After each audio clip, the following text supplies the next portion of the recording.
मैं 4 बच्चों का बाप, मेरा हाल भगवान ही जानता है। हे भगवान, तू करोड़ों बच्चों का बाप, तेरा हाल कौन जानता है। बहुत अच्छे।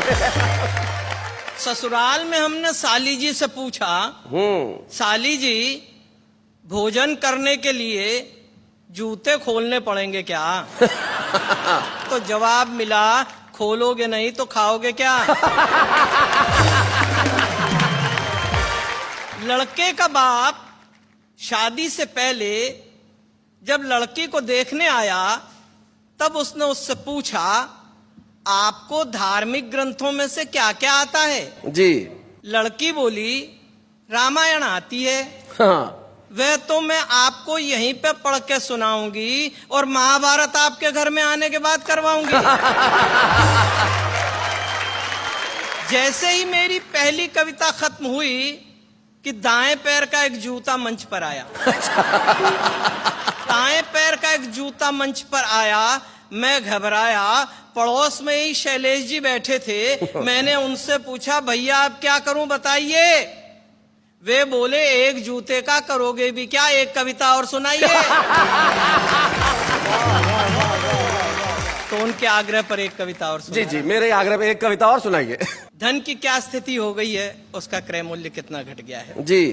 भीख में दिया हुआ 1 रुपए का सिक्का भिखारी ने मुझे वापस लौटा दिया। 1 रुपए का सिक्का जब भिखारी ने मुझे वापस लौटा दिया तो मैंने कहा, जनाब मेरा एक उसूल है, मैं किसी भी भिखारी को 1 रुपए से ज्यादा भीख में नहीं देता। भिखारी बोला, हुजूर मेरा भी एक उसूल है, मैं किसी भिखारी से भीख नहीं लेता।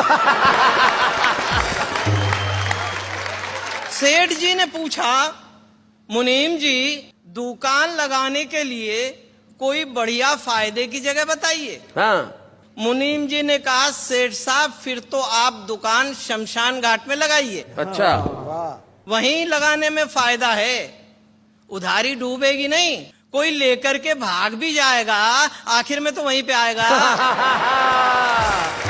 क्या बात है। बीमारी से कमजोर हो गए, 200 रुपये डॉक्टर की फीस दी।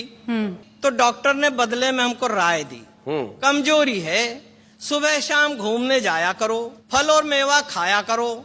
डॉक्टर साहब की सीख सुनते सुनते हालत ये है कि फल और मेवा तो डॉक्टर साहब खा रहे हैं और हम सुबह शाम घूमने जा रहे हैं। बहुत अच्छे। हमारे साले साहब अपने आप को प्योर वेजिटेरियन बताते हैं। अच्छा। लेकिन जब भी आते हैं मेरा भेजा खाकर ही जाते हैं। आयोजक जी ने पूछा, भट्टर जी आप कहाँ तक पढ़े हो? अच्छा। हमने कहा, क्या पढ़े, बचपन में शादी हो गई, हम मना करते और लड़ते रह गए। ज्ञान की गहराइयों को छोड़कर अज्ञान की ऊंचाई चढ़ते रह गए। सब संगी साथी पास हो आगे बढ़े, हम एक कक्षा में ही अड़ते रह गए। अरे सुबह तो एग्जाम था इतिहास का, हम रात भर भूगोल पढ़ते रह गए। भाई बहुत अच्छे। एक व्यंग का टुकड़ा और दे रहा हूं जी। मुनादी हुई कि अपने अपने हथियार पास के थाने में जमा करवा दें। जी। अच्छा। हमने भी सरकारी हुक्म के प्रति अपनी मुस्तैदी दिखा दी। बंदूक, तलवार, बर्छे और भालों के बीच अपनी कलम थाने में जमा करवा क्या बात है भाई, वाह वाह वाह वाह वाह वाह। बहुत बड़ी बात, बहुत अच्छी बात। बेटा बोला, माँ मैं तुम्हारे दूध का कर्ज चुका दूं। अच्छा। ऐसा विचार मेरे मन में आ रहा है। माँ बोली, बेटे पहले दूध वाले का तो चुका दे। माँ बोली, बेटे पहले दूध वाले का तो चुका दे, 6 महीने से फिर कर जा रहा है। क्या बात है। साले साहब बोले, हमको अपनी बीवी पे गुमान है, आंखें गुलाब जामुन सी बर्फी से कान है।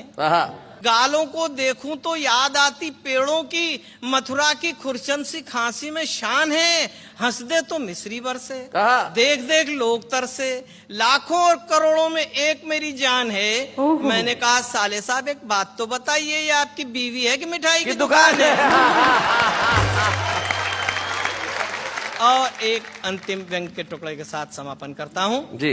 रामलीला मैदान में खड़े हुए हे रावण, हम्म। तेरे 10 सिरों में 20 आंखें, कमाल है। जब तू रोता होगा तो वो दृश्य बड़ा अजीब होता होगा। रावण बोला बेवकूफ, ऐसा नहीं होता। रावण के राज में जनता रोती है, रावण नहीं रोता। क्या बात है, वाह वाह वाह।